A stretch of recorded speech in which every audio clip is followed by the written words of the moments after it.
Hola, muy buenas noches.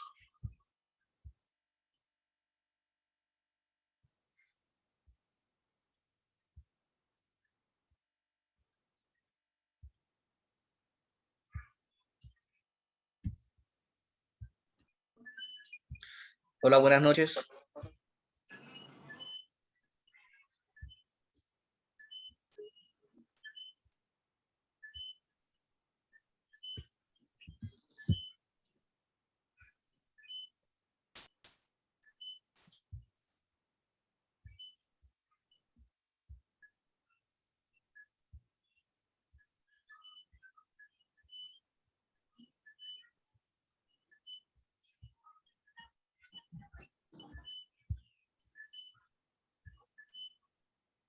¿Sí pueden escucharme?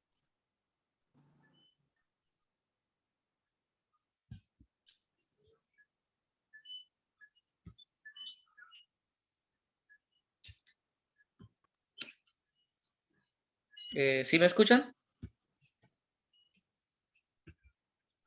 Sí, señor. Ah, listo, ok, vale.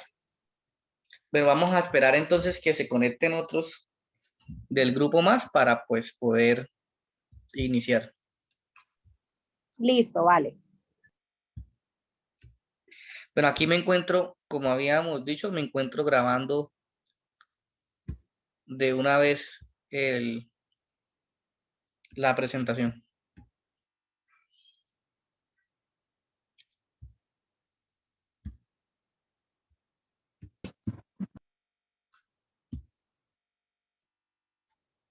Bueno, y cuénteme un poco de las personas que están conectadas, qué hacen, a qué se dedican.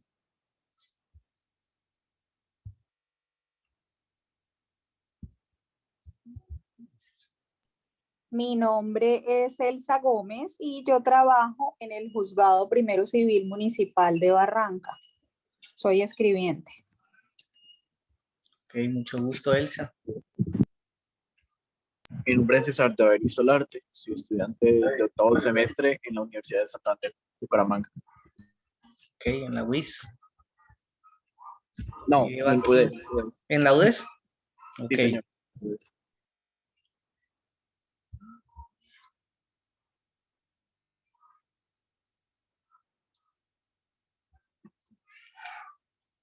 Bueno, y cuénteme qué otros temas de la parte administrativa o de derecho disciplinario o de derecho laboral les gustaría conocer.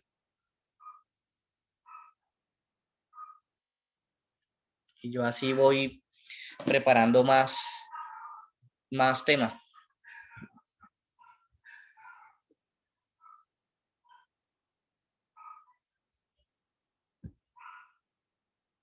Pues, Doc, si le parece bien, podría indicar que podríamos estar viendo los preceptos básicos, algo que es básico, igual no como desgastarnos todo el tiempo en eso, pero como para entrar en contexto. Y sobre todo, pues a mí me gustaría hablar un poco de disciplinario, ya que esa materia por ahora todavía no la he visto con profundidad. Ok. O sea, ustedes están en consultorio jurídico y no han dado disciplinario. No, señor. Pues en mi caso no. Ok. Pues bueno, sí sería bueno pues explicarle un poco de los conceptos básicos, pero entonces esa sería para otra clase, con mucho gusto. De todas maneras, lo que usted no entienda ahorita en la parte de derecho administrativo, con mucho gusto me preguntan y yo les responderé. Vale, muchísimas gracias. Creo que no se han conectado más, solo 3 personas.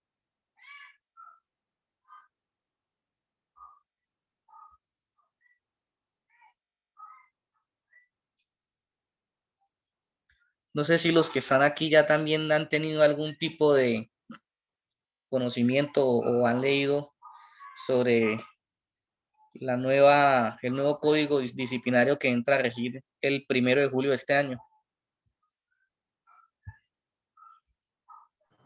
No, no, señor. Ninguno le ha dado alguna ojeadita o sabían que entra a regir un nuevo código disciplinario el 1 de julio. tenía en conocimiento que iba a regir a partir de julio, pero pues no, la verdad no pues no lo he visto. No lo he- Ok. Bueno, eso también sería, digamos, otro tema muy bueno para hablarlo acá, pues porque es importante, ¿no? Como abogados conocer esa área y trae unos cambios bastante significativos. Bueno, listo. Yo no sé ustedes qué dirán si comenzamos de una vez o esperamos un poco más.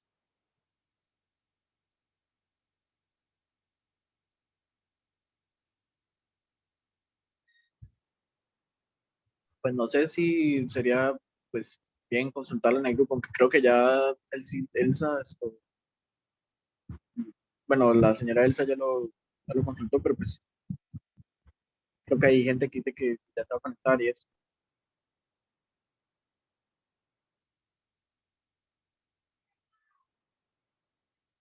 Ok, voy a escribir en el grupo que vamos a darle 5 minutos más.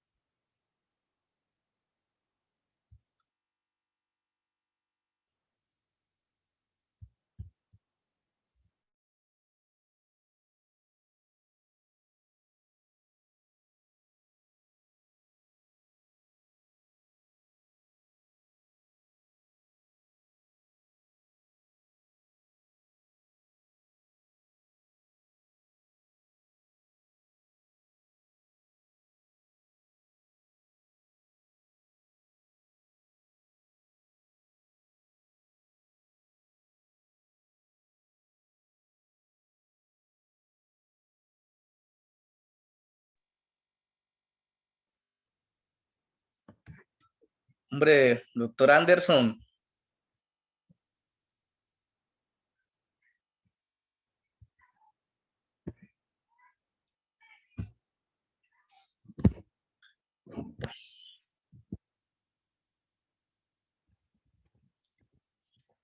bueno, entonces vamos a darles 5 minutos más. Iniciamos.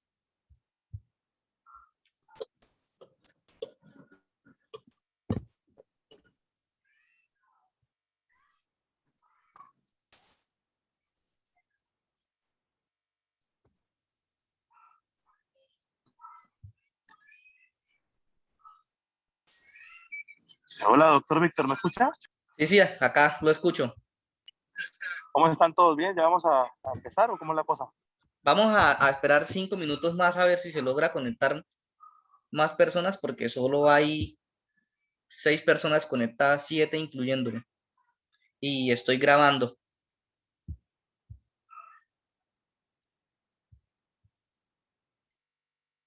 Listo, listo, todo. Listo, de una, suéltala.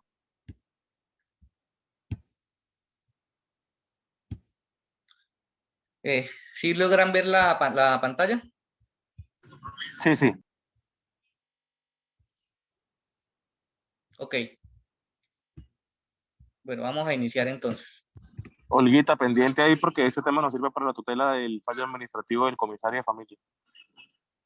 Listo. Lo que quieran preguntar, con mucho gusto. Tranquilo que lo voy a atacar. Necesitamos hacer una pregunta, Víctor, que tenemos un problema con un fallo de un comisario de familia en un proceso administrativo de restablecimiento de derechos de un menor.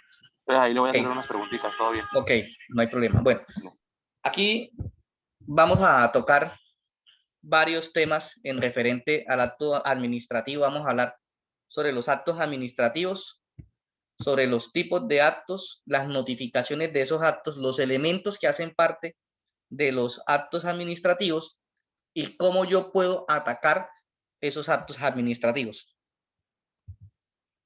Primero tenemos algo muy claro que, digamos, la pregunta clave es, ¿qué es un acto administrativo? Entonces, aquí como lo indica la diapositiva, dice que el acto administrativo es la manifestación de la voluntad de la administración tendiente a producir efectos jurídicos, ya sea creando, modificando o extinguiendo derechos para los administrados o en contra de estos. Tiene como presupuesto esencial su sujeción al orden jurídico y el respeto por las garantías y derechos de los administrados. ¿Qué nos dice ese concepto que fue plantado por el Consejo del Estado? tenemos que sacarlo y diciendo, digamos, el acto administrativo, ¿qué es? Primero, el acto administrativo es una decisión. Y esa decisión nos va a crear unos efectos jurídicos. Entonces, si no tenemos, digamos, una decisión y no me produce efectos jurídicos, ahí nosotros estamos hablando que ya no es un acto administrativo, porque el acto administrativo siempre nos va a decir una decisión por parte del Estado, una decisión por parte de una entidad del Estado, una decisión por parte de cualquier, hasta de, propiamente dicho, de un juzgado. También produce actos administrativos, que no se puede entender como actos administrativos porque se escuchan como son autos, pero también tiene lo que se toma como una decisión y produce efectos jurídicos. ¿Sí entendieron? Sí, señor. Víctor, una cosita. Sí. Digamos, el reporte en centrales de riesgos es un acto administrativo. ¿El cual, perdón? El reporte en centrales de riesgos. ¿Quién emite ese reporte? En este caso sería Datacrédito. Ahí podríamos mirar que no es un acto administrativo. ¿Por qué? Porque no es una entidad que haga parte del Estado ni tiene ningún tipo de relación, digamos, con el Estado. Es una entidad privada. Perfecto, listo, pues, muy bien. ¿Listo? Eso es lo que hay que mirar también cuando miremos los elementos del acto administrativo. ¿Quiénes pueden expedir esos actos administrativos? ¿Ok? ¿Estamos? Listo. Miremos ahora qué tipos de actos administrativos existen. Aquí podemos tomar como principales 3 actos administrativos que nos dicen según sus destinatarios. Y esos según sus destinatarios los dividimos en 2 grupos, que son actos administrativos de carácter individual y actos administrativos de carácter general. ¿En qué se diferencian? La misma palabra lo dice, individuales, pero por ser individuales no significa que única y exclusivamente recae en una persona, porque también pueden ser que recaigan sobre una comunidad o un grupo específico de personas. Y por el simple hecho de ser específico o inherente a una persona o a un grupo determinado de personas, ya me están diciendo que es un acto administrativo de carácter individual. Y ya un acto administrativo de carácter general es para toda la comunidad en específico. No nos especifican para quiénes. Pueden ser para un municipio, pueden ser para la parte expedida por la gobernación para ser regido en el departamento, o puede ser a nivel nacional. No nos especifican para quién son, pero digamos ejemplos. Podemos tomar un acto administrativo de carácter individual, lo que le sucede a la gran mayoría de las personas, un comparendo, es un acto administrativo de carácter individual. O cuando una entidad del Estado le está a usted reconociendo a usted un derecho, o le está diciendo a X persona que se le está dando un derecho, como lo que sucede en las resoluciones emitidas por las unidades de víctimas, que es para un grupo específico de personas. Entonces es un acto administrativo de carácter individual porque solo afecta a cierto grupo de personas, y su notificación, como se verá más adelante, tiene que ser de forma personal. Mientras nos vamos entonces a los actos administrativos de carácter general, que como lo veníamos diciendo, puede ser un acto administrativo expedido por el alcalde aquí de Barrancabermeja o el alcalde de Bucaramanga o de Girón, de cualquier municipio, y están afectando a todo el municipio. No está especificando a quién. Puede usted ser que venga de otra, que no sea, digamos, de Barrancabermeja, venga de otra ciudad. Llega a Barrancabermeja, ya le está afectando ese acto administrativo solamente por factor territorial. ¿Alguna pregunta? Y su notificación tiene que ser de manera, como lo dice, tiene que ser publicada dentro de una gaceta o dentro de la página web, o tiene que ser de conocimiento de una publicación de amplia comunicación. ¿Alguna pregunta hasta ahí? Yo tengo una pregunta respecto a un proceso que ese de la comisaría de familia. Sí, La comisaría de familia se le iba a vencer el término para poder fallar sobre ese procedimiento porque tiene 6 meses. Es un sí, procedimiento de restablecimiento de derechos de un menor. Eso está regido por la Ley 100, Código de Infancia y Adolescencia. Y la comisaria, 17 horas antes de la audiencia, notifica a la mamá de la menor de la audiencia y le dice que tiene que llevar a todos los testigos y al abogado. Al abogado, que soy yo, no me había reconocido personería jurídica para ir a la audiencia, ni siquiera para pedir pruebas. Entonces, como no me había reconocido personería jurídica, pues yo cómo iba a ir, no me podía notificar de esa manera, como que venga y aquí le reconozco, ¿sí? sí, El hecho está en el que la señora comisaria, pues antes se le presenta un documento, se le dice que no se puede asistir porque no se pudo encontrar al abogado y esas cosas. Ella aún así abre audiencia y falla, saca el acto administrativo fallando ese procedimiento de restablecimiento de derechos. sí, Yo sé que tengo unas herramientas como reposición y nulidad al acto administrativo. Tengo 10 días después del fallo, 3 para la reposición y 10 para la nulidad. Lo sí, que pasa es que esta comisaría, aún conociendo nuestros correos electrónicos, decidió notificarnos en estrados la decisión y nos mandó el documento en físico 12 días después. ¿Sí? sí. Con el fin que nosotros no pudiéramos accionar. Yo entiendo que en ese caso podía solicitar la reposición Sí, porque fui y cabe notificado. perfectamente también la nulidad de todo lo actuado. Exacto, exacto. Entonces, solicité el recurso de reposición. El día que conocí el fallo, pues le dije, yo puede que haya sido notificado en estrados, pero es que en estrados lo que le da es fuerza a la decisión, más no me va a impedir a mí defenderme. Yo lo conocí 10 días después, puedo presentar el recurso. Lo Sí, presenté y me dijo que no, que estaba por fuera del término y ahora voy por una tutela. En el sentido de la notificación, ella conociendo ya mis correos electrónicos y el de mi cliente, y que en todo el proceso las comunicaciones fueron por ahí, que el fallo no lo haya comunicado por correo electrónico, considero yo que puede estar mal notificado. ¿O qué sí, opina usted? hubo una indebida notificación, porque al ser es un Ok, acto perfecto. administrativo de carácter individual, hay algo con la notificación que tiene que ser de manera personal. Es una de las exigencias que exige un acto administrativo individual, que afecta solo a un grupo determinado de Excelente, personas. muy Su bien. notificación tiene que ser de forma personal. ¿Listo? ¿Entendieron, muchachos? Súper bien, Víctor, gracias.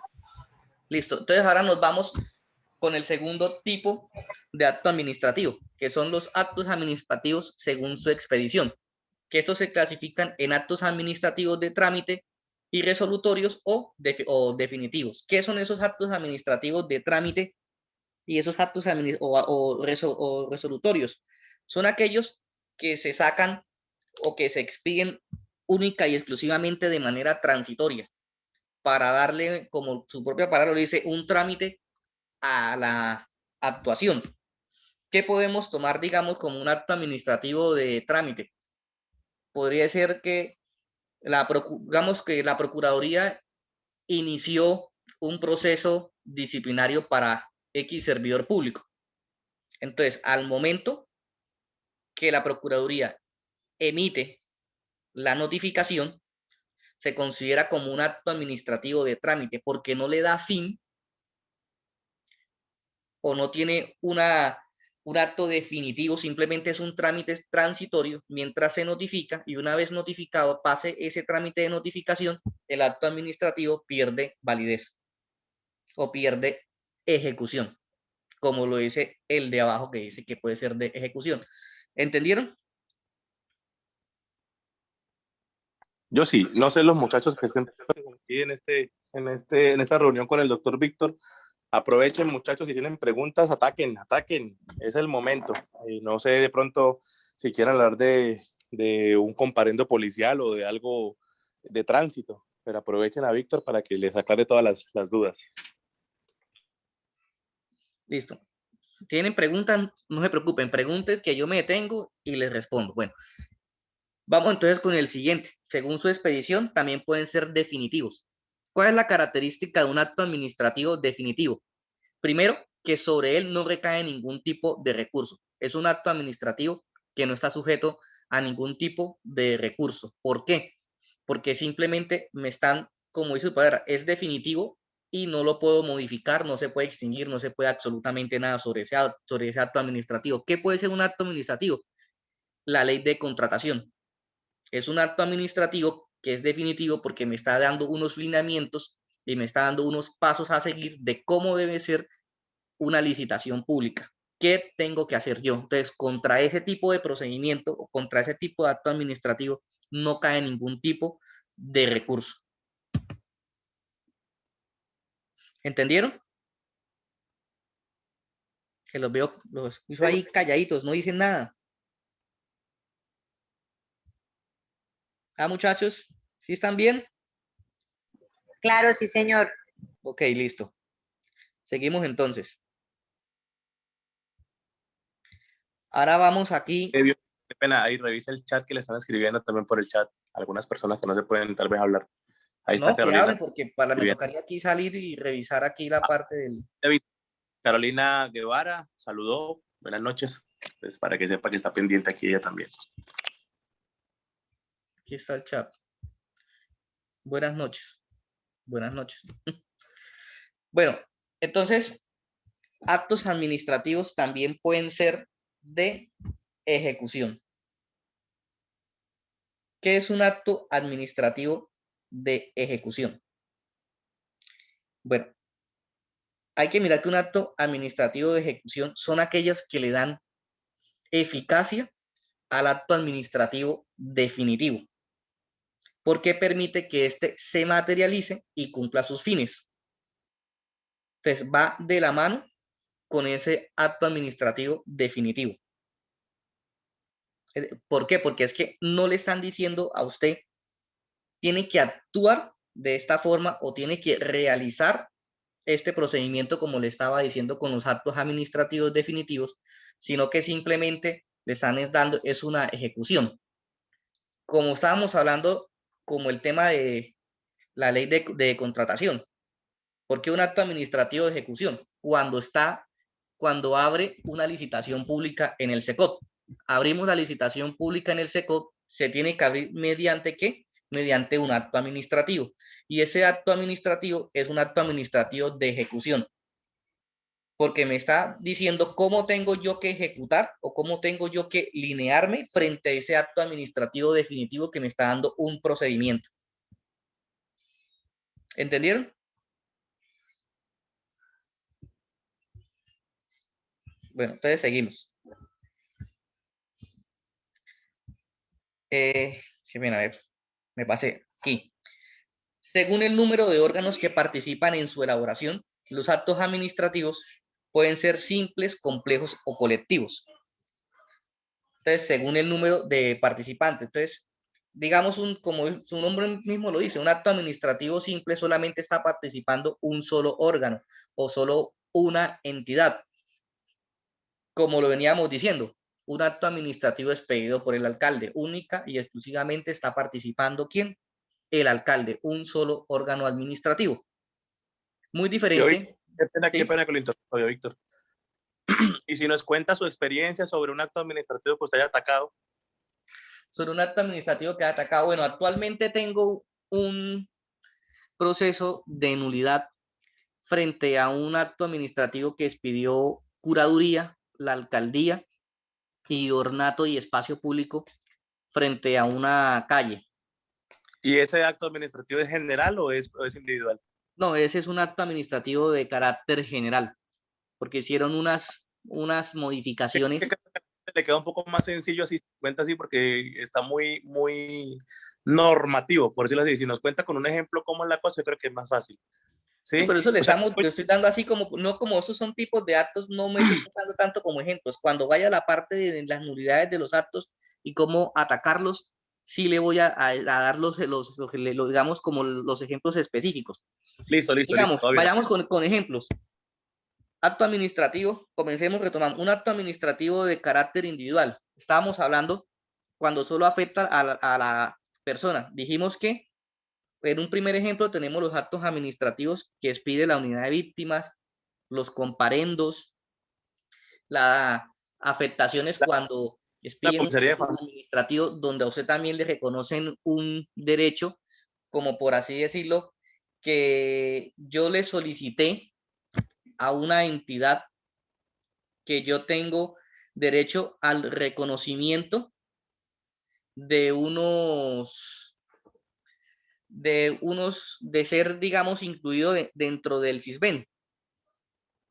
Y expiden un acto administrativo donde efectivamente a mí me reconocen que me integren dentro del CISBEN. Entonces, es un acto administrativo individual porque solo está afectando a una persona en particular o a un grupo específico. Mientras ya un acto administrativo de carácter general es como lo que estamos observando con lo que sacó, digamos, el Ministerio del Interior, con el Ministerio de Salud, con todos los asuntos que tenían que ver con relación al toque de queda por la pandemia que estamos viviendo actualmente. Y ese propio acto administrativo tiene varias connotaciones. Es un acto administrativo general porque está afectando a todo Colombia. Así también mismo es un acto administrativo colectivo porque fue expedido por varias entidades estatales, como son el Ministerio de Salud, el Ministerio del Interior. Entonces los dos tomaron una decisión y la proyectaron dentro de un acto administrativo. ¿Entendieron?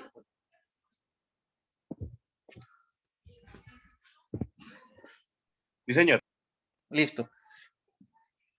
Otro, digamos, un acto administrativo de trámite también, igualmente, como le estaba diciendo, las notificaciones para un proceso disciplinario es un acto administrativo de mero trámite porque no le está afectando a usted. Víctor, qué pena, estamos grabando, ¿verdad? Sí. Sí, Ok, se está ahí está grabando todo. Cristian Camilo Amaya, él es un estudiante va por la mitad del semestre. Cristian, si no sabe algo o quiero alguna pregunta de una o yo. Sí, Anderson, tranquilo, estoy pendiente a cualquier cosita.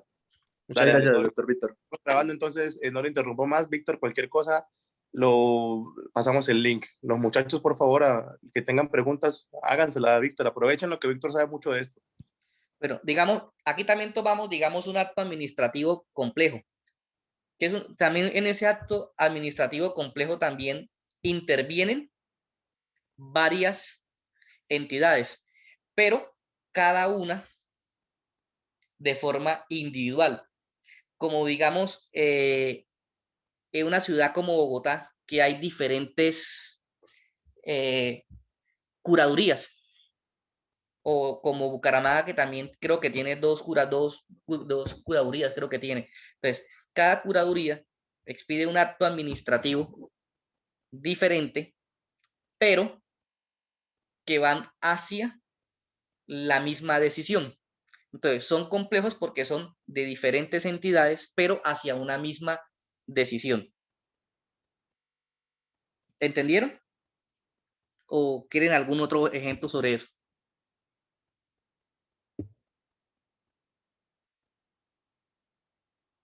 Muchachos y muchachas. Bueno, seguimos porque están como calladitos. Listo. Vamos a hablar de la notificación del acto administrativo. Aquí venía lo que estábamos, digamos, hablando un poco con Anderson, la pregunta que él me hacía anteriormente. Hablemos en un primer caso sobre la notificación electrónica, que el Código de Procedimiento Administrativo y lo Contencioso Administrativo, en su artículo 56, nos dice esto. Dice que las autoridades podrán notificar sus actos a través de medios electrónicos siempre que el administrado haya aceptado este medio de notificación. Sin embargo, durante el desarrollo de la actuación, el interesado podrá solicitar a la autoridad que las notificaciones sucesivas no se realicen por medios electrónicos, sino de conformidad con los otros medios previstos en el capítulo 5 del presente título. La notificación quedará surtida a partir de la fecha y hora en que el administrado acceda al acto administrativo, fecha y hora que deberá certificar la administración. Entonces, ¿qué sucede? Para que a mí me puedan notificar de forma electrónica de un acto administrativo de carácter particular, yo tengo que haber dado mi autorización. Si yo no di la autorización para la notificación de forma electrónica, se tiene que hacer la notificación de manera personal. Mientras tanto, esa notificación electrónica no tiene ningún tipo de validez. ¿Entendieron, muchachos? Nos vamos con la notificación. Bueno, aquí digamos, volvamos antes de seguir, volvamos un poco al caso que estábamos hablando con el doctor Anderson. El doctor Anderson dice que a él jamás lo notificaron. Entonces, y tampoco dio la autorización para que él fuera notificado de forma electrónica. Él esperaba la notificación de manera personal, la cual fue tardía, más aún conociendo que con anterioridad cuál era la fecha exacta de la audiencia. Entonces no podría ella pretender. Víctor, venga, le cuento bien cómo fue la cosa, mire. Sí. La señora comisaria abrió el proceso y todo el tiempo nos estuvimos comunicando por correo electrónico. Ella al correo de mi cliente y mi cliente al correo de la comisaría. Sí. Siempre. Pero como Sí. la comisaria sabía que yo le iba a atacar el fallo, me notifica ese fallo me lo notificó por estrados. O sea, yo no fui a la audiencia. En la audiencia dijo que había notificado y suerte que el que escuchó bien, el que vino, no. Yo me di cuenta de ese fallo fue 13 días después, cuando en la mitad del camino le pasó un derecho de petición diciéndole como que venga, ¿qué pasó ese día? ¿Qué pasó? Entonces nos enteramos que abrió audiencia y falló. Considero yo que ahí hubo una mala fe por parte de ella porque sabía que yo le iba a atacar ese fallo y me notificó Una mala praxis. ¿sí? Y además de eso, considero yo que hubo violación al derecho a la defensa práctica por de parte para mi cliente, porque la comisaria, yo le mandé el poder mucho antes de la audiencia y me dijo, o sea, le mandé el poder porque necesitaba pedir pruebas, necesitaba entrar al proceso a pelear, ¿sí? A pedir pruebas, a presentar memoriales, a moverme.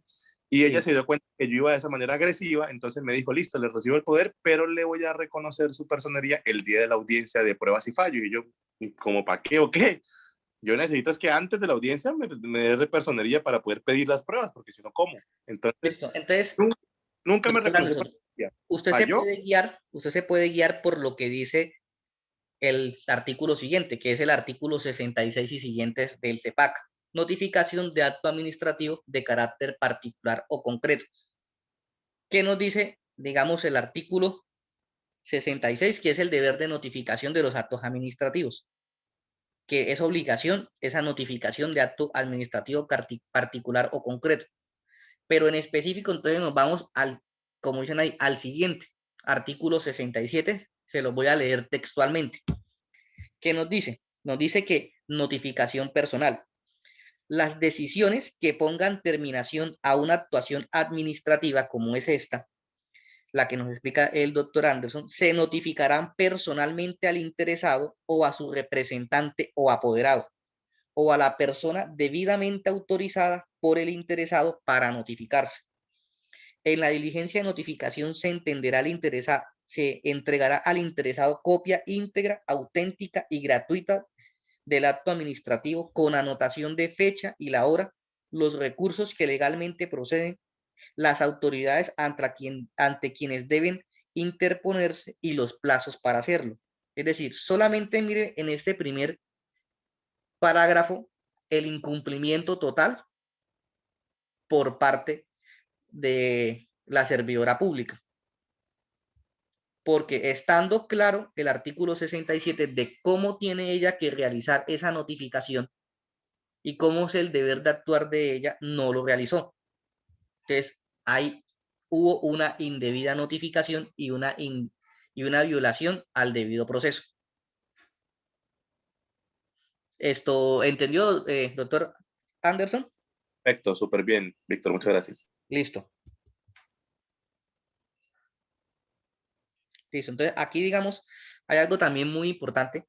Nos vamos, digamos, también, digamos, al numeral segundo también del artículo 67, que nos dice, nos habla del punto en concreto cuando la notificación se realiza por estrados. Dice que toda decisión que se adopte en audiencia pública será notificada verbalmente en estrados, debiéndose dejar precisa constancia de las decisiones adoptadas y de la circunstancia de que dichas decisiones quedaron notificadas. A partir del día siguiente a la notificación, se contarán los términos para la interposición de los recursos. Cosa de que, volvemos otra vez al inicio del artículo, jamás hizo esa notificación. Ni por estrados, porque no, tampoco le notificó las decisiones al apoderado, que era el doctor Anderson. Listo, entonces ahí es donde nosotros vemos la importancia que tiene un acto administrativo de carácter particular o concreto, de que su notificación siempre tendrá que ser de manera personal. Jamás puede decir, no, ahí se encuentra, búsquelo, no. Siempre, jamás, siempre, siempre será de manera personal. Como lo indica el CEPACA y asimismo lo indica que es una notificación personal el Código General del Proceso. ¿Entendimos? Sí, señor. Listo. Nos vamos entonces al tercero, cuando es una notificación del acto administrativo de carácter general. ¿Cómo se notifica un acto administrativo de carácter general? Como les decía anteriormente, con la publicación en una gaceta oficial de la entidad de ese acto administrativo. Si no existe una notificación, una publicación, perdón, de ese acto administrativo, se considera que jamás salió a la vida jurídica y no puede producir efectos. Y ahí también la diferencia, que cuando usted tiene en sus manos un acto administrativo de carácter general, al final dice, notifíquese y publíquese. Mientras que si usted toma en su mano un acto administrativo de carácter particular, dice, notifíquese, que se entiende de manera personal, y cúmplase. Mientras que un acto general dice, publíquese. Ese también es una gran diferencia para usted saber cuándo es de carácter particular y cuándo es de carácter general. Mientras uno dice notifíquese, el otro dice publíquese. ¿Entendimos?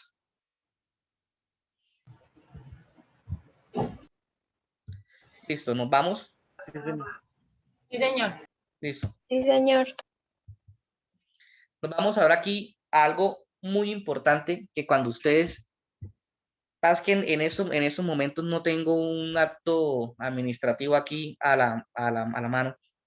Voy a buscar uno y los voy a pasar al grupo, especificando y subrayando cada uno de estos elementos que los debe contener todo acto administrativo. Son elementos del acto administrativo, la competencia, es decir, que sea emitido por un órgano o una autoridad administrativa competente. Si esa entidad no es competente para emitir ese acto administrativo o está haciendo una extralimitación de sus funciones porque no es competente, pierde validez ese acto administrativo y se puede solicitar la nulidad o en su defecto nulidad y restablecimiento de derecho si está afectando a una persona. Voluntad administrativa, que es la voluntad de un funcionario para emitir un acto administrativo. No podemos hablar aquí mismo tampoco de esa misma como la voluntad civil. Tiene sus similitudes, pero es totalmente un poco como diferente. Es un poco complicado entender esa parte de la voluntad administrativa. Pero pongámosla que, ¿cómo puedo yo evidenciar esa voluntad administrativa? Tendría que darse cuenta que todo acto administrativo al final tiene que ir firmado. Y con la mera firma de la persona se sobreentiende que hay una voluntad por parte del órgano o la autoridad competente de que esa es su voluntad. Contenido y objeto del acto. Dice que es la esencia de la decisión, por lo que debe ser claro, preciso, determinado y preordenado en un ordenamiento jurídico vigente y con precisas finalidades. ¿Qué nos trata ese contenido y objeto de la decisión?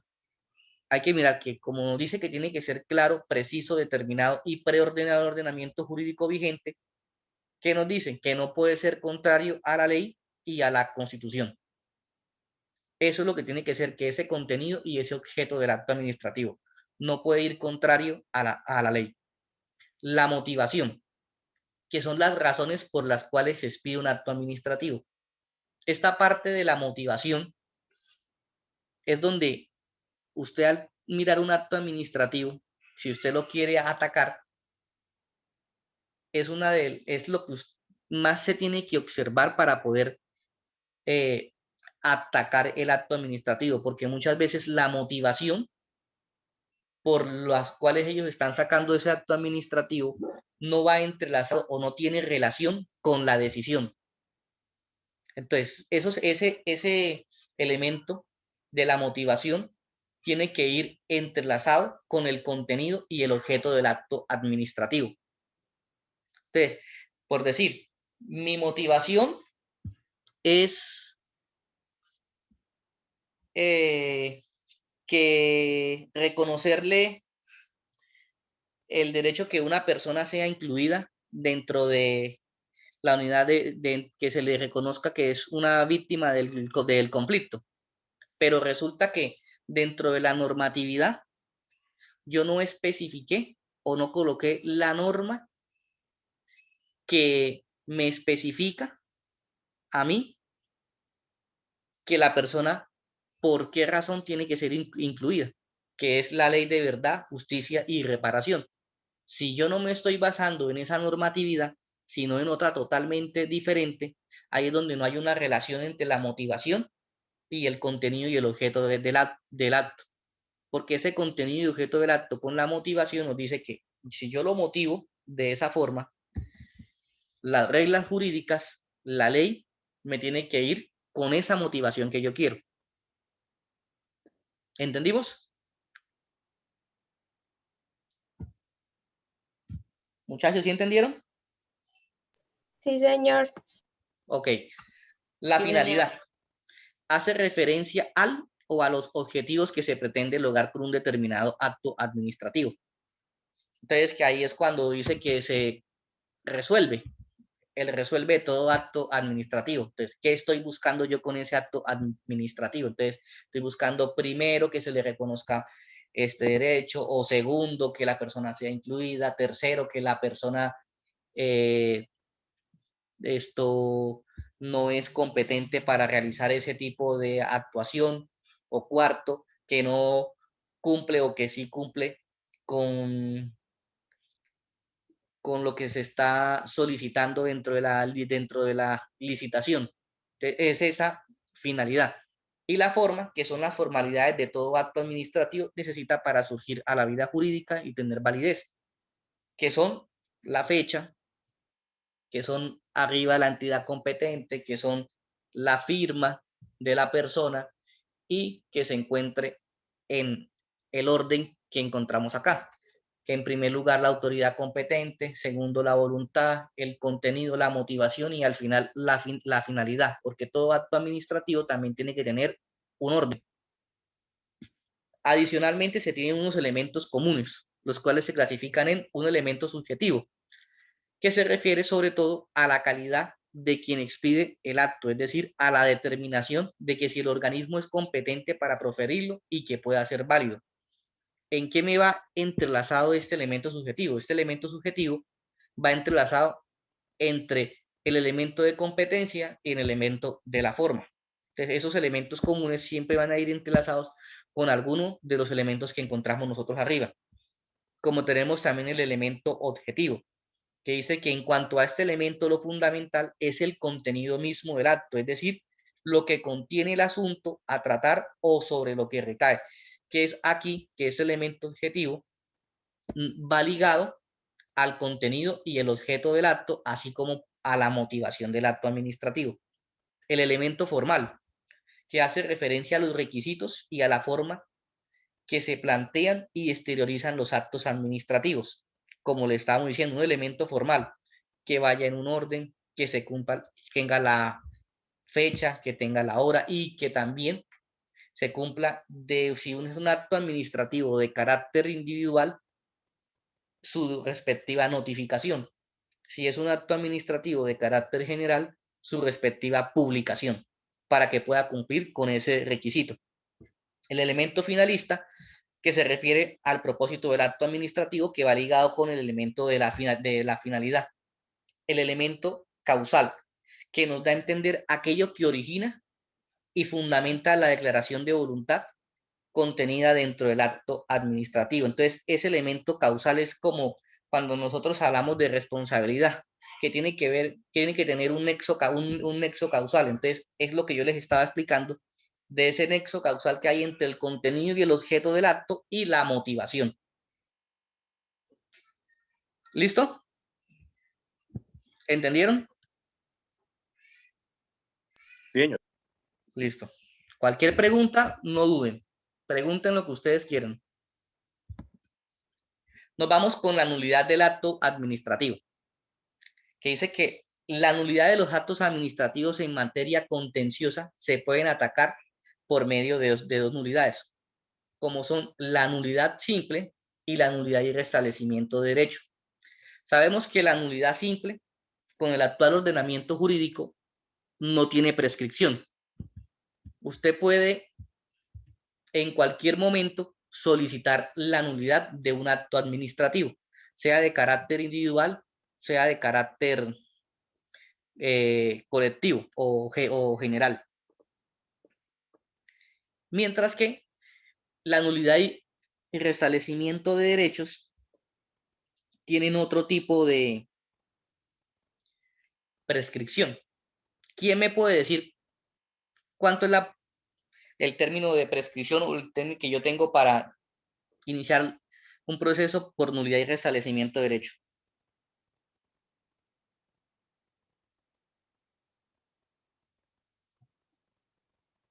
¿Mm?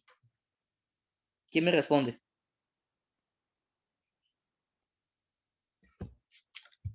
Muchachos. No sé, yo creo, pues, Víctor, yo vi ahí en el código una vez, no sé si fue el general del proceso o el CEPACA que decía que eran 4 meses a partir del fallo. ¿Sí? ¿Era así? Sí, exacto, son de 4 meses. De Y 4 meses. agregaron la precisión de la norma, es que no sé dónde lo dice. Eso está... Esos son 4 meses a partir del día que le notifican a uno el fallo, ¿cierto? Sí, a partir de, sea que de la publicación o de la notificación.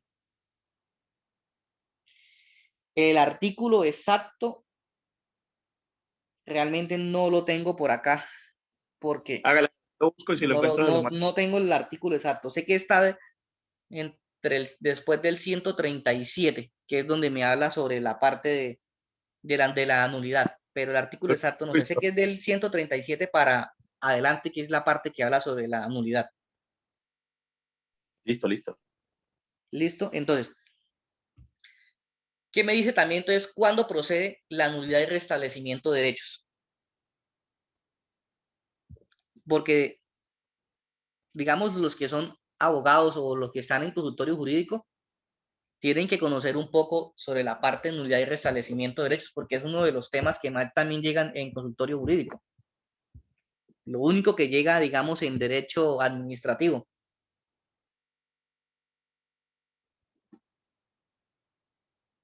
¿Mm? Doctores, los veo muy calladitos.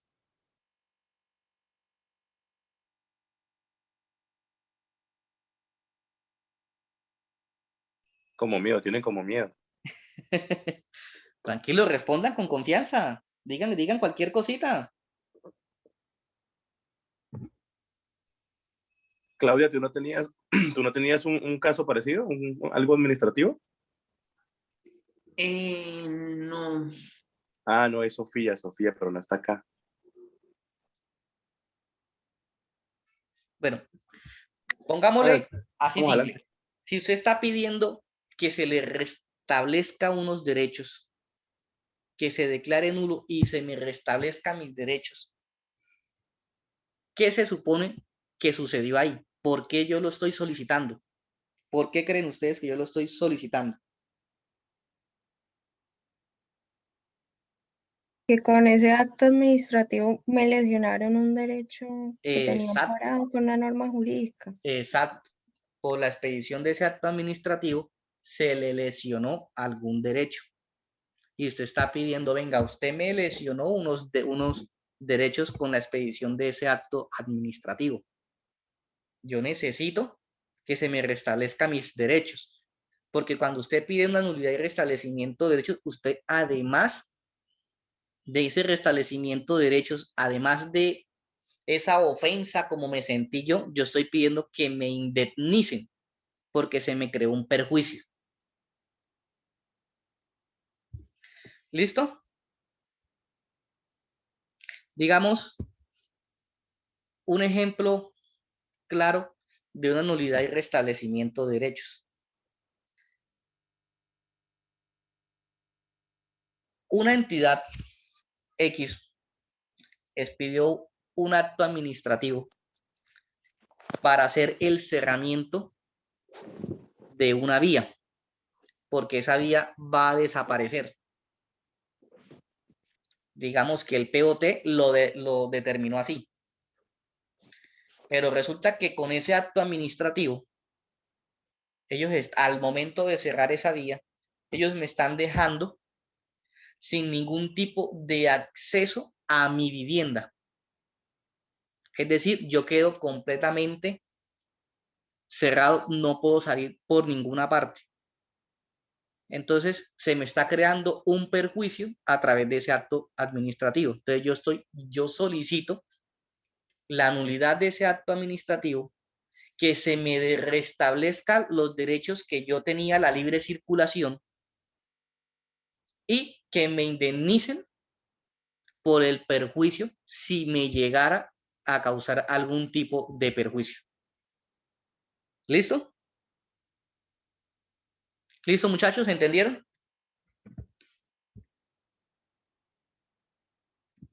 Muchachos. Sí, señor.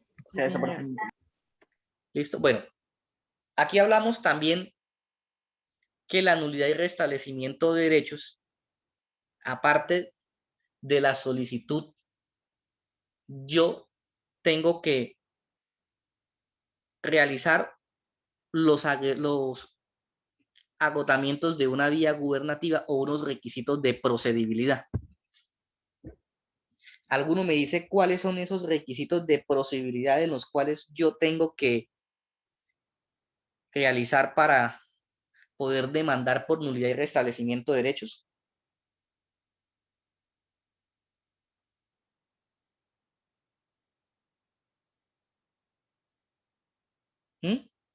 ¿Quién me dice?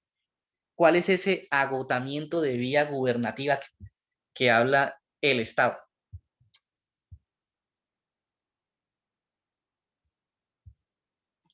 ¿Ni idea? ¿No saben? ¿No respondo?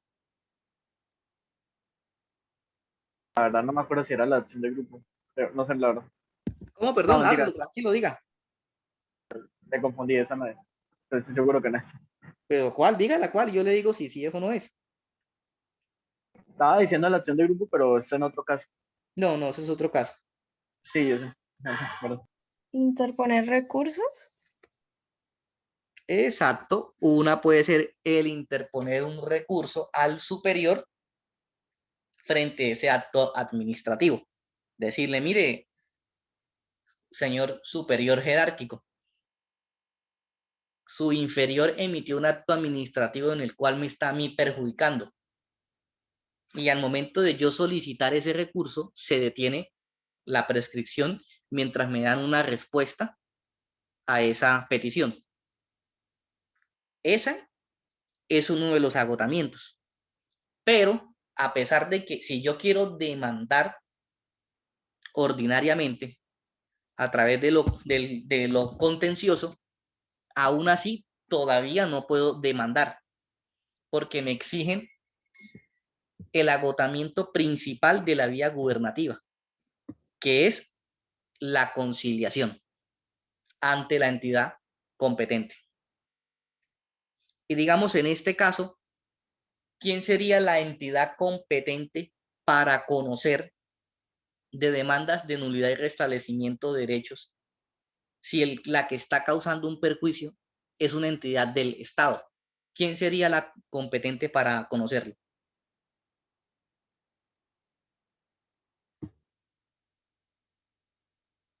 Ah, muchachos, si hablamos del Estado,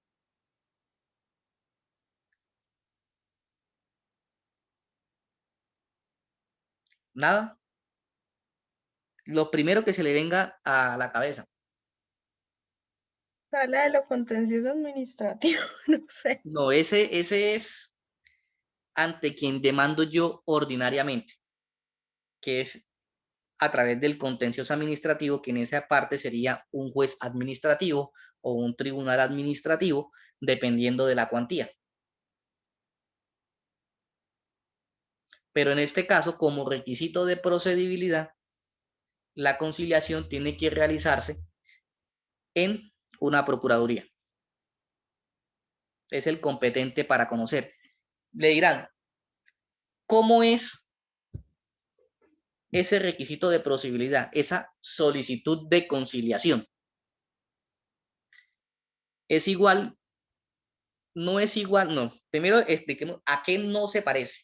No se parece en nada a la solicitud de conciliación como si usted lo haría en un proceso civil, en un proceso de familia o en un proceso laboral, en el cual usted va, digamos, del procedimiento laboral. Yo voy al Ministerio de Trabajo, pongo mi queja y después en el momento de la audiencia yo le digo a usted, le pongo en un papel, estos son la liquidación que me dio a mí. Esto es lo que yo quiero que me cancelen. O en la parte civil, no, hablemos de un ejecutivo de alimentos o voy allá para que se me fijen, para que le fijen alimentos. Entonces voy y solicito la conciliación, me dan la cita y nos sentamos las dos partes y dialogamos. O en una controversia entre ambas partes, en un proceso de arrendamiento. Entonces voy y concilio, entonces voy a un centro de conciliación o voy a un consultorio jurídico y nos sentamos los dos a hablar. No, es totalmente diferente este agotamiento de vida gubernativa a través de la conciliación. Porque ¿qué me exige? Que esa solicitud de conciliación tiene que ser presentada como una demanda. Tiene que tener sus hechos, tienes que tener sus pretensiones, tiene que tener su fundamento jurídico y además de eso, tiene que usted allegar todo lo que tiene que ver con la liquidación de los perjuicios, tal como lo establece el Consejo de Estado, que emitió en una sentencia cómo deben realizarse esos cálculos. Entonces, en eso se diferencia totalmente la conciliación en el proceso administrativo, porque es una demanda más, solo que se hace en forma de conciliación. Y ya después, sí, con ese agotamiento, podemos demandar en la justicia ordinaria. ¿Entendimos? ¿Alguna pregunta?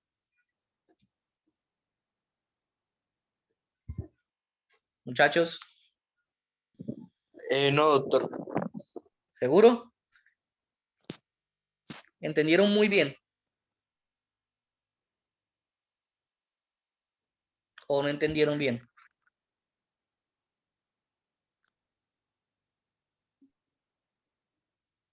Bueno, dejémoslo ahí porque entendieron, porque no dicen nada. Ahora nos vamos aquí. También tenemos otro tipo de nulidades, como son la nulidad electoral, que como ya sabemos, cuando usted no está de acuerdo por una votación, un escrutinio o por X o Y motivo, entonces yo hago y solicito la nulidad electoral, que en ese aspecto es obligación que sea un abogado. Lo mismo que con nulidad por inconstitucionalidad.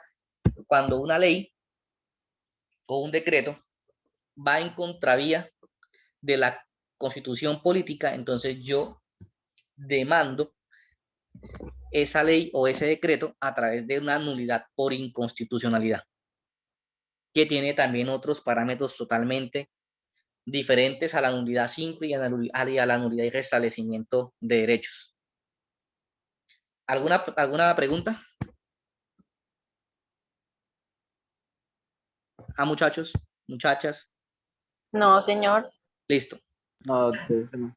Aquí les voy a hacer esta preguntita. ¿Existe algún otro mecanismo de control jurídico frente a los actos administrativos? ¿Quién me responde? ¿Qué creen ustedes? Que estas nulidades que están ahí es por todo lo que yo puedo, solo por estas puedo atacar yo los actos administrativos, o existen otras. ¿Mm?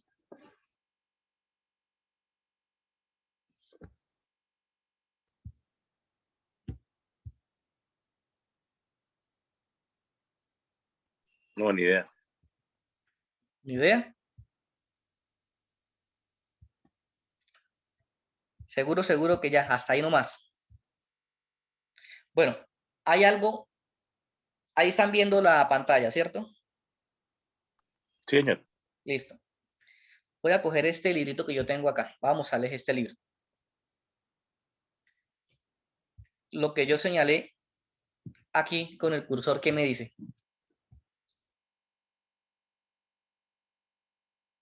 ¿Qué dice ahí? Pero lo agrando. ¿Ahí ve mejor? ¿Ahí ve mejor? En esto que Lo está veo. señalado en azul que señalé con el cursor, ¿qué dice? Yo sigo viendo la diapositiva, Víctor. Yo ¿Siguen también, viendo la doctor. diapositiva también todos? Bien.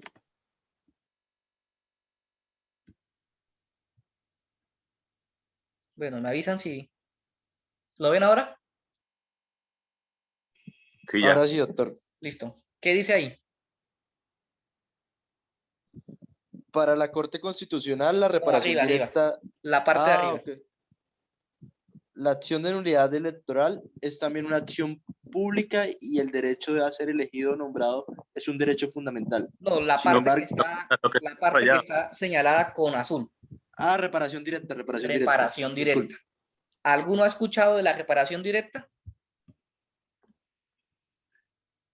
Suena interesante, pero no he hecho nada nunca de reparación directa, la verdad. Bueno, este es la perla jugosa y lo más rico que tiene el derecho administrativo. ¿Listo? ¿Por qué le digo que la perla jugosa, lo más rico que tiene el derecho administrativo? Es donde está la plata, donde está el dinero en el derecho administrativo. Porque son esas reparaciones directas, es lo que está afectando directamente a una persona, lo que es aquí un individuo temporal.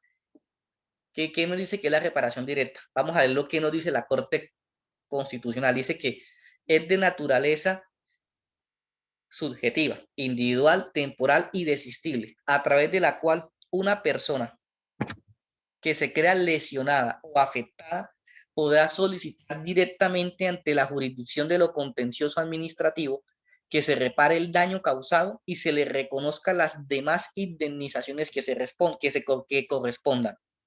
De este tipo de procesos de reparación directa, solo he llevado un solo caso y actualmente estamos esperando fallo. ¿Qué demandé yo? Una reparación directa por una sentencia que expidió el tribunal a una persona que fue detenida, fue condenada y en el transcurso del proceso quedó absuelta por falta de pruebas. Entonces, la persona duró privada de la libertad por 8 años. Entonces, ¿usted cree que a esa persona se le lesionó algún tipo de derecho, se le vulneró, se vio afectada por esa decisión? ¿Qué dicen ustedes?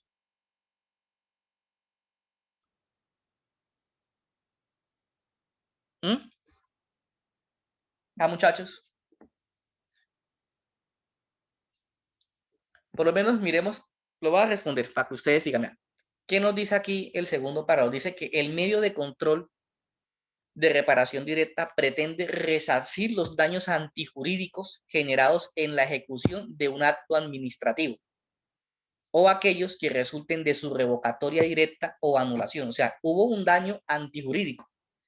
Entonces, al existir un daño antijurídico, yo le estoy pidiendo, señor Estado, usted me privó de la libertad, usted me vulneró un derecho, además de, me vulneró un derecho constitucional.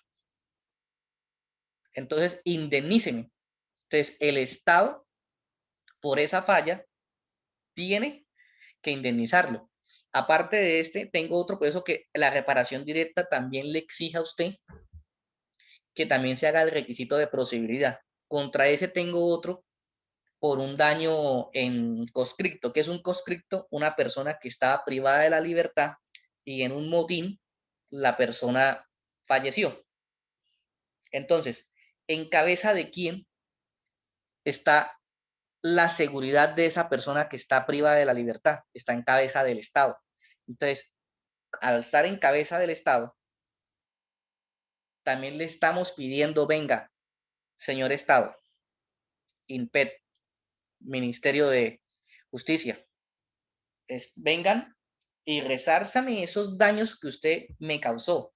Indemníceme a mis familiares, a todos los familiares, hermanos, padres, hijos, cónyuge, que se vieron vulnerados por ese daño antijurídico que fue por la muerte de esa persona y en su defecto por la otra persona que fue privada de la libertad. Entonces, al existir ese daño antijurídico, entonces, a través de una decisión administrativa, porque en esta parte nos estamos viendo ante eso, es ante un fallo que también es una decisión administrativa, entonces indemníceme. La reparación directa, a su vez hay que mirarla no solo bajo ese aspecto, porque la reparación directa se subdivide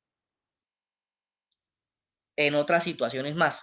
Aquí están en este libro que es muy bueno, si ustedes quieren se los paso también, y le voy a explicar cada una de estas. Aquí estoy bajando. Una de las que se subdivide esa reparación directa es con responsabilidad subjetiva, que dice que este régimen se basa en la falta o ausencia del Estado, por lo que el título jurídico de imputación del daño es la falla en el servicio. Cuando una falla en el servicio por parte del Estado, por la omisión, por el retardo, por una irregularidad, por una ineficacia, por X o Y motivo, el Estado cometió una falta o el Estado cometió una ausencia. Cuando hay una responsabilidad subjetiva. No sé si ustedes escucharon el caso de un carro de la policía que se llevó a una niña y a la abuela, y que la abuela falleció y que la niña quedó herida. ¿Sí lo escucharon en las noticias? ¿O no? No. Bueno, No, señor. ¿sí o no? ¿Cómo fue? Cuéntalo bien, ese viene el chisme. Bueno, estaba bueno, la camioneta de la policía fue llamada por algo que estaba sucediendo. Les tocaba ir y asistir a esa situación a donde los llamaron. Salieron en la camioneta y en el camino, sobre la vía, iba caminando la abuelita, iba caminando con su nieta. La camioneta de la policía iba tan rápido, no alcanzó a frenar, le ganó la velocidad y se la llevó a las dos. Entonces, la abuela falleció y la niña quedó herida. Ahí hay una responsabilidad subjetiva, porque hubo una falta del Estado. Porque el camión de la policía, la camioneta de la policía, hace parte de los bienes del Estado. Entonces, hay una responsabilidad subjetiva porque cae sobre un grupo determinado o sobre una persona determinada, porque era un servidor público y era con un bien perteneciente del Estado. Entonces, al existir esa falta, esa responsabilidad subjetiva por parte del Estado, se va a demandar no a la policía, no a la persona que iba conduciendo, sino al Estado.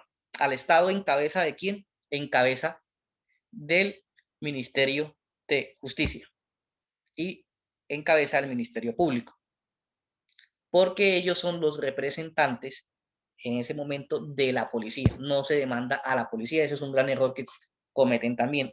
Es al Estado en cabeza del Ministerio de Defensa y del Ministerio de Justicia. ¿Listo? Entonces, eso es, hubo una falta o una omisión.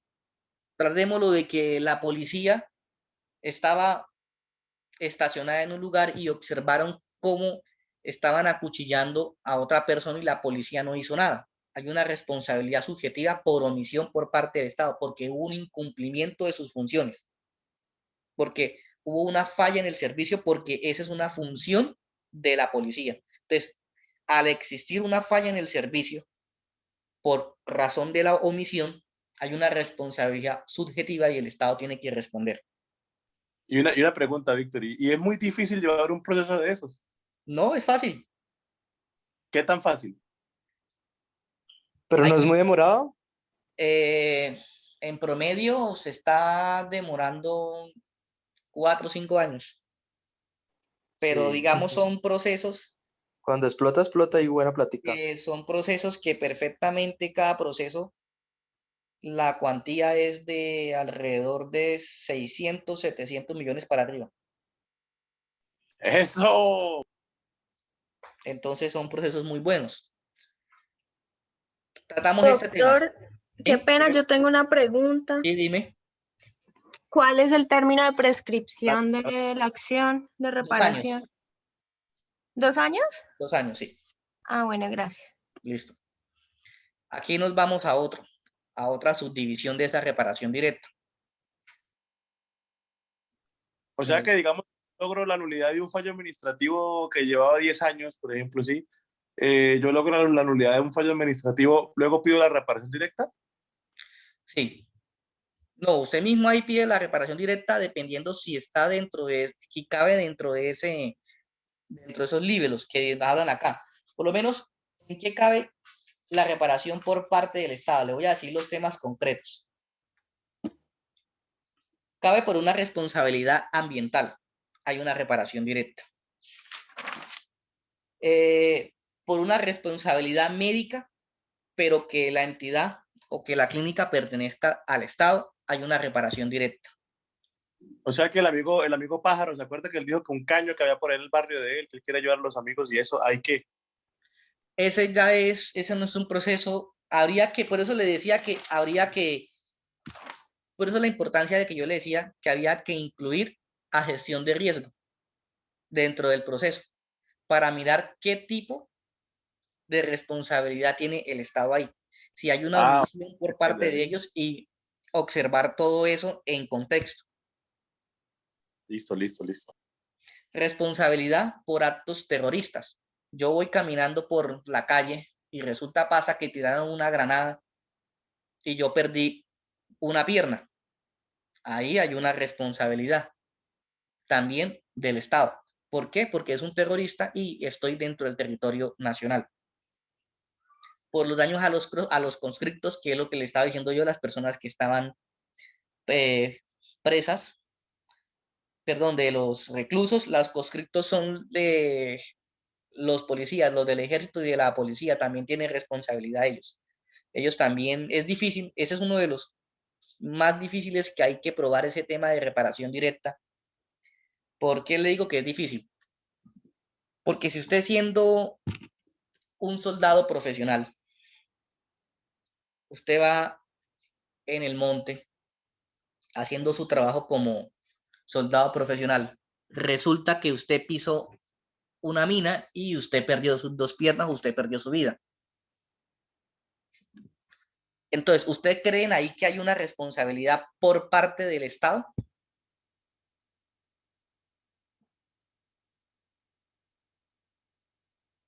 Por ese soldado profesional.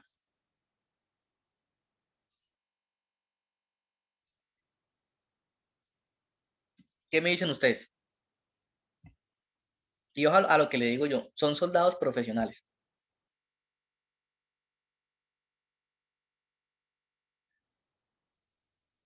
Pero como veo que están callados, respondo. No hay ningún tipo de responsabilidad. ¿Por qué? Porque él está cumpliendo con sus funciones. Y el Estado dice que al ser un soldado profesional, se supone que él sabe qué es lo que está haciendo por ser profesional. Cosa muy diferente si es un soldado que está prestando su servicio militar obligatorio. El Estado sí entra a responder porque tiene que salvaguardar los derechos de esa persona. Ahí sí el Estado es totalmente responsable con relación a esos soldados. Lo mismo que con la fuerza policial. Los policías también. Cuando es un patrullero o cuando es un bachiller, el Estado tiene que responder por cualquier daño que le sucedan a ellos. Cosa muy diferente cuando ya es una persona que ya tiene carrera en la policía. Salvo que esté cumpliendo una orden que esté fuera de su jurisdicción o fuera de sus funciones. Como se sabe que la policía solamente es un cuerpo armado urbano dentro de la ciudad.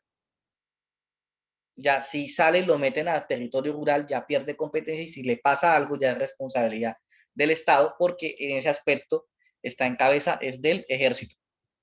¿Listo? Vamos aquí, digamos, con la responsabilidad objetiva. ¿Qué nos dicen? Dice que este régimen adquiere vigencia con el análisis que se lleva a cabo sobre el resultado materializado en el daño y sin considerar la causa de su realización. Dicha regla se ha utilizado en distintos regímenes como el daño especial, riesgo excepcional, expropiación, ocupación de inmuebles en caso de guerra, ocupación de trabajos públicos y privación injusta de la libertad. Miremos un ejemplo, digamos, de responsabilidad objetiva. Tomemos el riesgo excepcional. Resulta que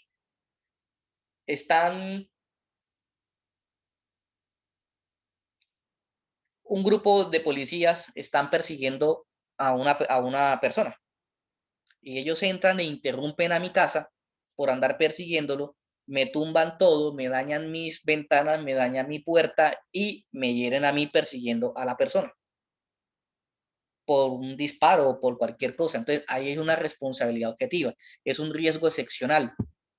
El riesgo fue muy grande, fue algo excepcional, porque por andar cumpliendo las funciones se creó un riesgo en los cuales nosotros no prevenimos y que es, como decían por ahí, es insuperable. Es un daño especial contra los bienes ajenos. Lo mismo que la responsabilidad objetiva cuando lo dicen acá, por privación injusta de la libertad. Fue más allá de lo que el Estado quería, fue sin querer, fue un riesgo, fue algo que usted supuestamente era culpable, pero resultó que usted fuera inocente. Entonces hay una responsabilidad objetiva. Tiene que entrar a responder. ¿Por qué? Porque a pesar de que usted estaba cumpliendo una norma, estaba cumpliendo con la ley, usted causó un daño, se causó un perjuicio. Respóndame y indemnicen. ¿Listo? ¿Alguna pregunta en esto? Muchachos.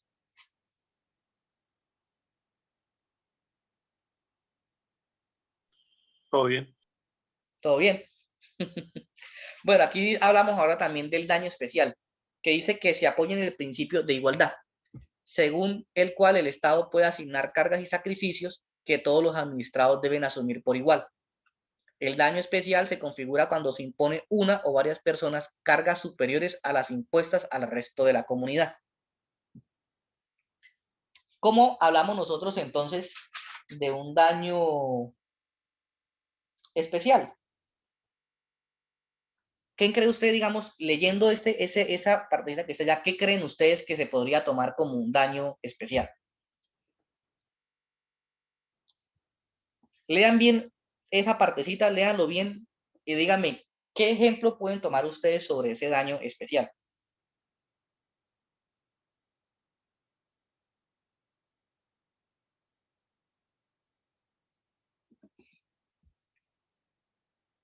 Muchachos.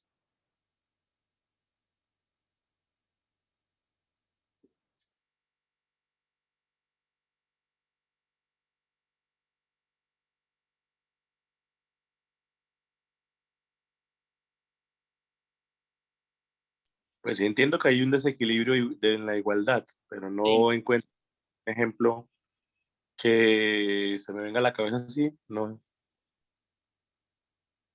Cualquiera que se le venga así a la O sea, cabeza. hay una comunidad y les imponen una sanción, pero resulta que a la mitad, por ejemplo, le pusieron la sanción y algo más, ¿sí? Es a lo que entiendo. Sí, más o menos va hacia esa parte, que la carga que yo tengo que pues llevar sobre mis hombros es mayor que al que todos los demás. En eso se basa, digamos, como el daño excepcional, que a pesar de que era una actuación legítima del Estado, me está creando a mí una carga superior en la cual yo digo, no venga, señor Estado, yo no puedo con esto, yo no puedo cargar esto porque usted me está creando algo irremediable para mí, algo que yo no tengo por qué cargarlo, yo no tengo por qué aguantarlo. ¿Listo? Un ejemplo de eso es digamos, que un ejemplo que se me venga a la cabeza sobre este. Bueno, digamos que por X o Y motivo se creó, el Estado está haciendo un retén.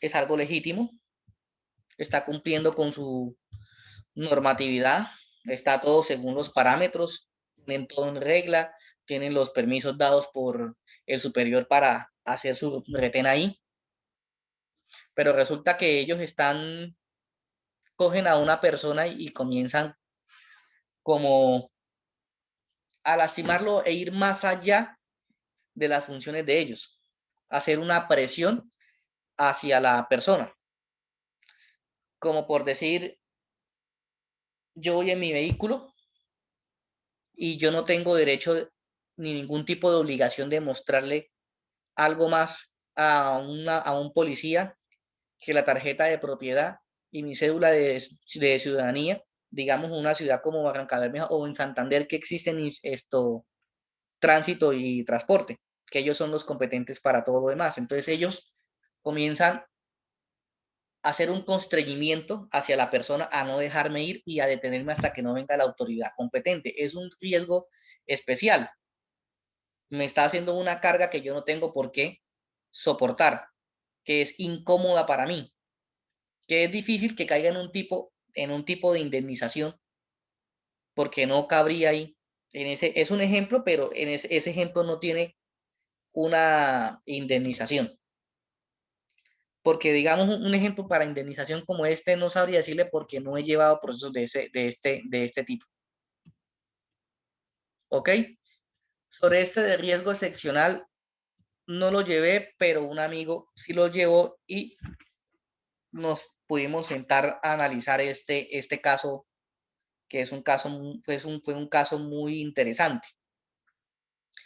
El riesgo excepcional. ¿Qué dice el riesgo excepcional? Dice que según la teoría de responsabilidad por riesgo excepcional, el Estado compromete su responsabilidad cuando quiera que en la construcción de una obra o la prestación de un servicio desarrollados en beneficio de la comunidad emplea medios o recursos que colocan a los administrados, bien en sus personas o en sus patrimonios, en situación de quedar expuestos a un riesgo de naturaleza excepcional que da a su particular gravedad, excede notoriamente las cargas que normalmente han de soportar los administrados como contrapartida de los bienes que derivan de la ejecución de la obra o de la prestación del servicio.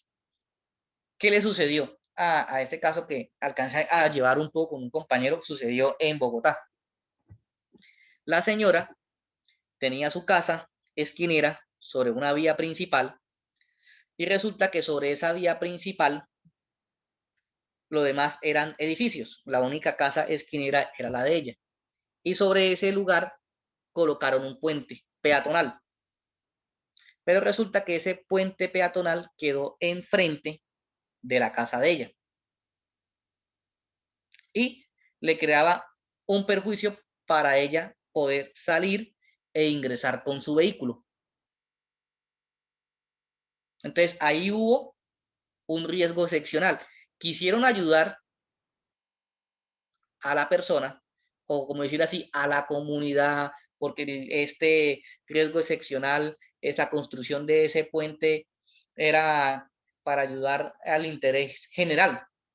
Pero por ese interés general le crearon un perjuicio a la señora que además le disminuyó en su patrimonio. ¿Por qué? Porque por la construcción de ese puente peatonal ahí, su casa ya no valía lo mismo. Tuvo que haber buscado un parqueadero para guardar su vehículo. Y sentía inseguridad porque debajo del puente se sentaban a vender y a consumir drogas. Entonces hay un riesgo excepcional. ¿Lo entendieron?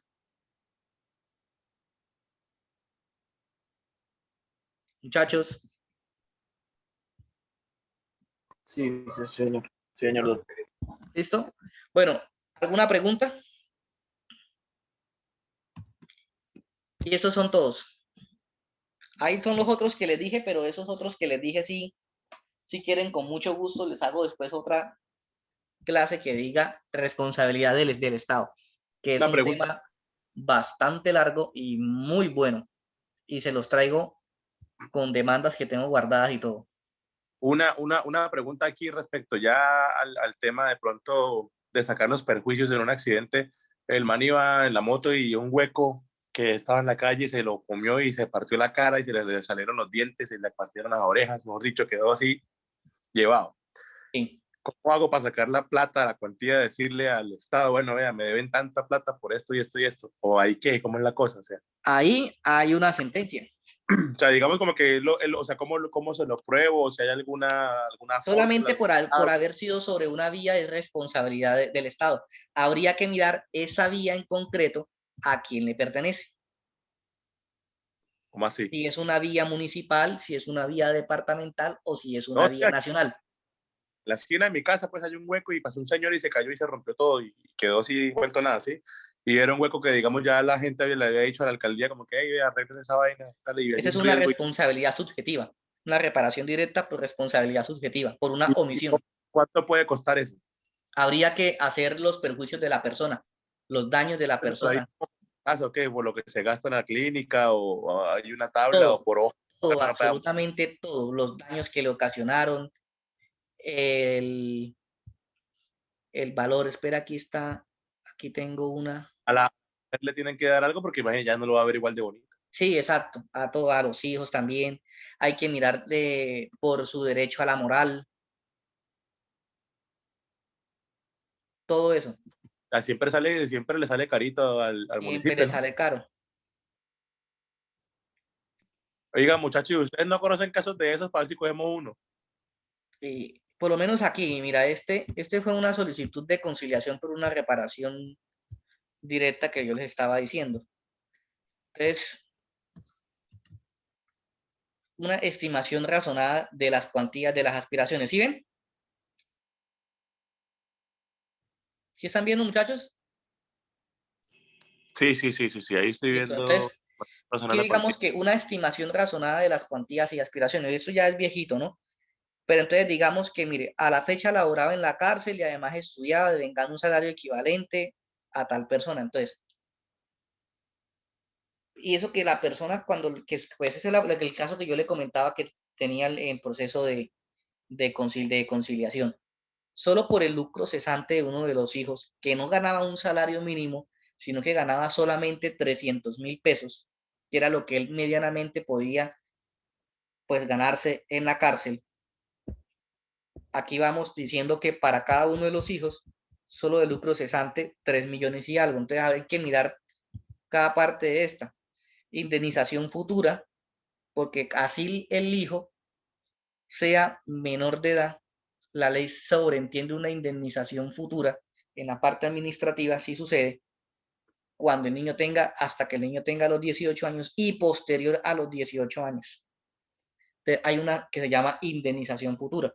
Entonces, para cada uno de los hijos, dio un total de 40.232.000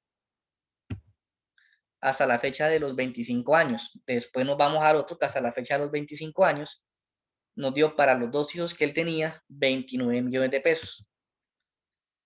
Después nos vamos para los perjuicios morales, que es la moralidad que ya está tasada por la ley, que eso es lo que yo digo que también tienen que mirar ustedes si la persona quedó mueca, como dicen por ahí, que si la persona quedó chenga, que si la persona le faltó un brazo, que si la esposa ya no lo va a ver igual, que a la esposa para darle un beso ya no siente el mismo placer y el mismo gusto, entonces son perjuicios morales. Y la ley tasó esos perjuicios morales en 100 salarios mínimos legales mensuales vigentes, que es lo que cobra uno por cada persona que se crea vulnerada de estos perjuicios. Aquí en cuanto, como eran 2 menores, 165 millones de pesos al ser los 100 salarios en la época. Después nos vamos solo por los hijos, el resumen de esos perjuicios. Para uno de los hijos menores, 123 millones, para la otra hija, 115 millones porque era la mayor, y después volvemos y tasamos ahora esa igual que la indemnización de arriba, vamos a tasar solamente una indemnización causada ahora solo para los padres, que sabemos también que son 100 salarios mínimos legales mensuales vigentes, que lo estipuló la ley así. Entonces nos vamos por 165 millones para los padres. Para la hermana, otros perjuicios, también por 100 salarios mínimos. Y si la persona tiene cónyuge, pues también el cónyuge, pero aquí en este la persona no tenía. Entonces nosotros sumamos todo eso y es lo que nos da la parte de las cuantías y todo. Y si nosotros nos ponemos a sumar 165 millones, 123 millones, 115 millones, 165 millones y la parte de 82 millones, todo eso es lo que hay que sumar y eso es lo que nos da de cuantía. Solo en esta nos dio 248 millones. Que le digo yo que son los procesos buenos, que son los procesos de reparación directa. Ya, y es que esa es la importancia. Si ustedes quieren demandar ese asunto de la persona que se accidentó por un hueco de la vía, la ventaja es que para el Consejo de Estado ya dio los parámetros para usted poder iniciar esos tipos de reclamaciones. ¿Cuánto dinero es? ¿Cuánto se va a cobrar? Ya los colocó en salarios mínimos. ¿Y cómo la vuelta y de la conciliación? ¿Sí están conciliando, no? ¿O están yendo a... Estamos conciliando, ahí ellos quieren conciliar, vamos a ver. Está peleagudo. Bacano. Oigan, muchachos, ¿ustedes no conocen un caso así como parecido? Y con gusto les enseño y lo llevamos juntos. Si quiere, ya podemos desbloquear los micrófonos. Víctor, si quiere de grabar y hablemos entonces.